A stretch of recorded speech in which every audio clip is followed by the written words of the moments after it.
It's Saturday afternoon, time for your weather report. You know I have to give you a weather report, and it's basically the same as it was yesterday and the day before, so it doesn't take long. I don't have to cover the whole state of Kentucky like the meteorologist does. I just look out the window, and yes, it's gloomy. Yeah, all the trees are losing their leaves. Yes, it looked like rain. What more do you need to know than that? That's the thing about winter that bothers me. It doesn't make you happy most of the time. It puts you in a bad mood because it's dark and gloomy. I like sunshine. I can do lots of things when the sun shines. But when I'm looking out like I am now, everything's very still. There aren't too many leaves left on the trees. A week ago, they were bright orange. Now they're bare. That's here in Kentucky. So I'm hoping you have good weather where you are. I want to go back to Thanksgiving Day. Now, this is the same shirt I was wearing Thanksgiving Day. And every picture that was made of me that day showed my bra strap. I pulled and I tugged. Well, folks, this shirt's going back to Goodwill where it came from.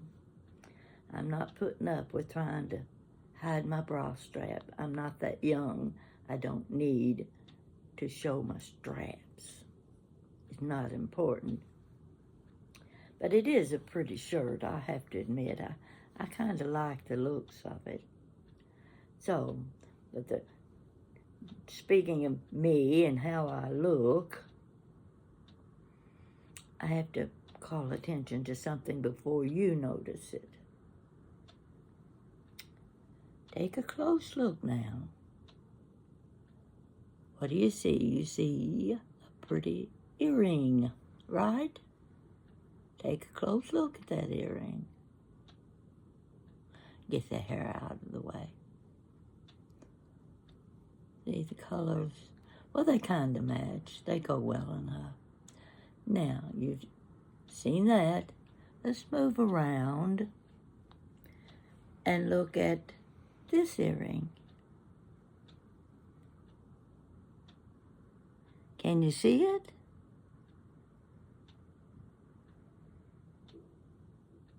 Looks like the same colors, doesn't it? But they don't match. They're not a matching pair. And I didn't notice it until I put them on and looked at my iPad, and I said, I've got a mismatch pair of earrings. I know you ladies have done that at one time or another.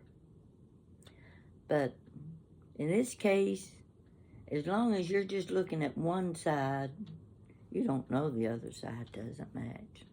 That's the advantage. But I thought I'd call it to your attention before you called it to my attention. These things do happen.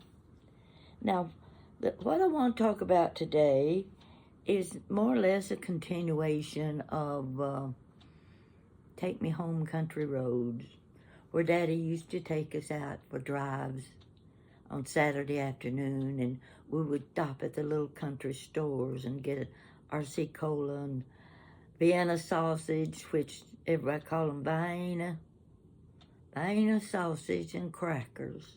Boy, they tasted good. So at the country stores I'm going back to, we had one of those country stores in my neighborhood. And I may have told you this story before, and if I have, I've forgotten it. If I've forgotten it, maybe you have too. So we can tell it again. Ours was actually considered a neighborhood store, although it looked just like country stores when you're driving out on those dirt roads. That's when Wanda, Don, and I were the only 3 kids left at home. And every day, Mama let us charge a nickel on her grocery bill at Elsie's store.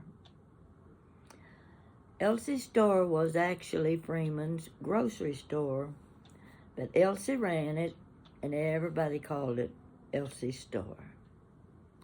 So, most of the neighbors had charge accounts at Elsie's.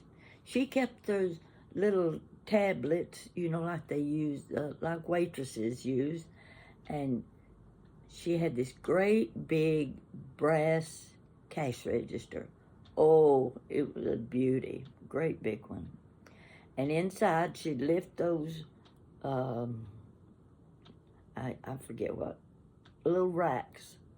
She'd lift them up and find Mama's little tablet that had the groceries she had bought during the week.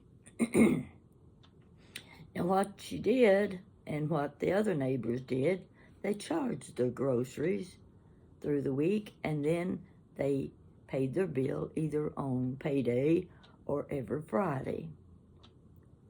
So that's what Mama did. And a nickel a day, Wanda got to buy something, Don bought something, and I bought something.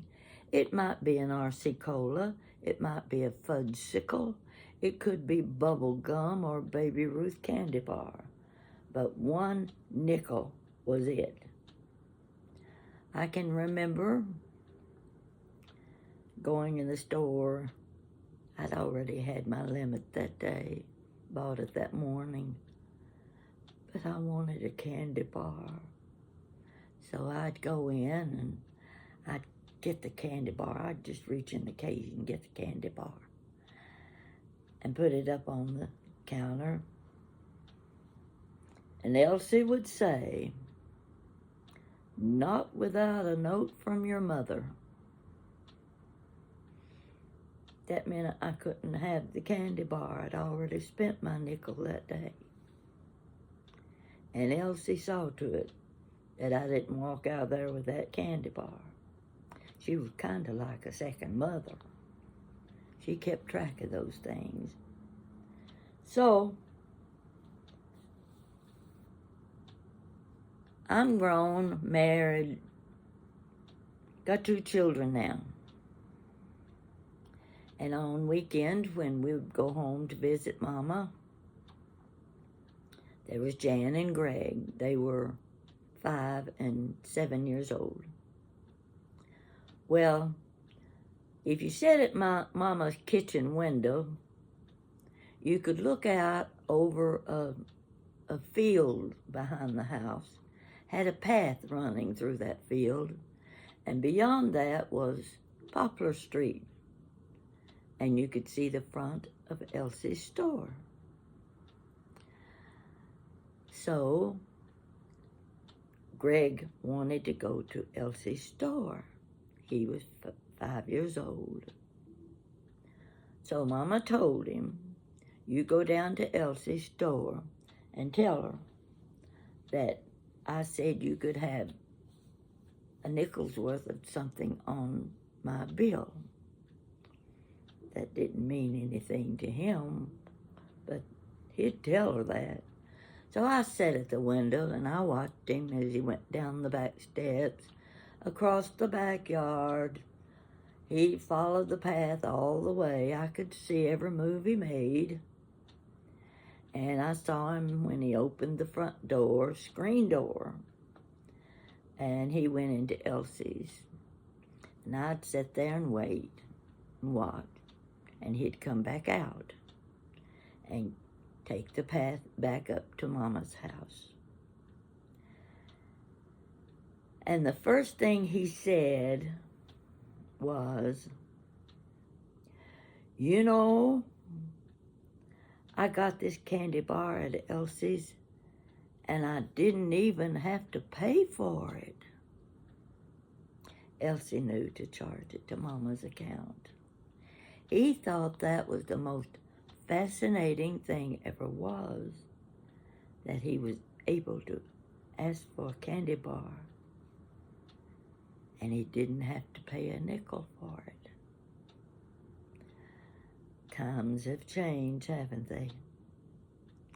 Those country stores aren't there anymore. Now I can go back a few more years. I'll go all the way back to my oldest sisters. They were in the same grade of school. They walked to school together every day. Now, when they were young, our street was a dirt road. When it rained, oh, mud, it would get so muddy, and they would have to walk to school on the muddy roads. So they had their old play shoes. When they got home from school, these were the shoes they played in outside. So they put their old shoes on and carried their good shoes in their arm, going to school in the morning. They wanted to keep their good shoes clean till they got to this paved street and they didn't have to worry about mud. Well, the weather got good to where this was not Elsie's store then. There was another store just about a block and a half away called Bennett's store. It was there first. And the girls had to pass Bennett's store every morning going to school. It was on the paved street. Now they're carrying their good shoes and they're wearing the old one. They go into Bennett's store and he has a shelf in the store where he let the kids put their muddy shoes and they put on their good school shoes and they left the muddy shoes there on the shelf till they got out of school in the afternoon. They put those shoes on again in case the street or the dirt roads were muddy. That way they protected their good shoes. Well, it was the time of year when Mr. Bennett would put the big bushels of apples and certain vegetables he could put out in front of his store. And among those was a bushel basket of plums. Now, I know all about plums because we had 2 trees in our backyard. And when those plums were ripe, they fell to the ground. Mama gave me this great big apple basket. And each day I would go down and pick up all the plums off the ground. And I would take them and sell them to the ladies in the neighborhood.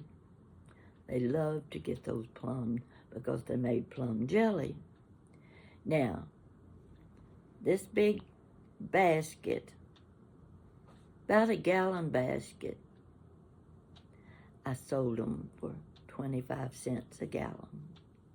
But I got rich when I was selling my plums.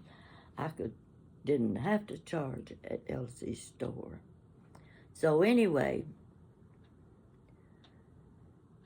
my oldest sister Inez, she eyed those plums in front of Mr. Bennett's store. Now this is when we didn't have the plums.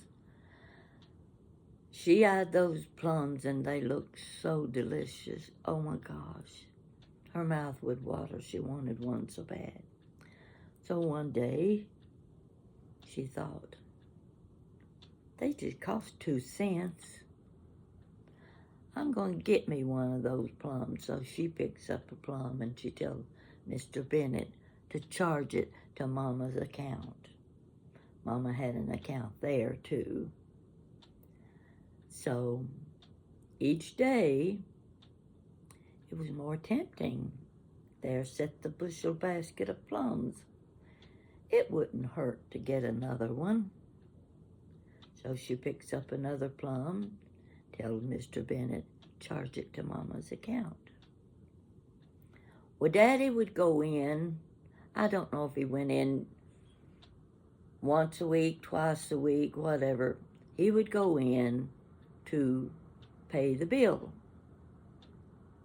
And he would bring the bill home. He'd look through those little pages of things that Mama had bought. 1 plum, 2 cents. Next page, 1 plum, 2 cents. Well, those plums began to add up. And that's when Inez got scared. Oh my gosh. Daddy counting the number of plums she bought on Mama's bill. And she didn't tell Mama.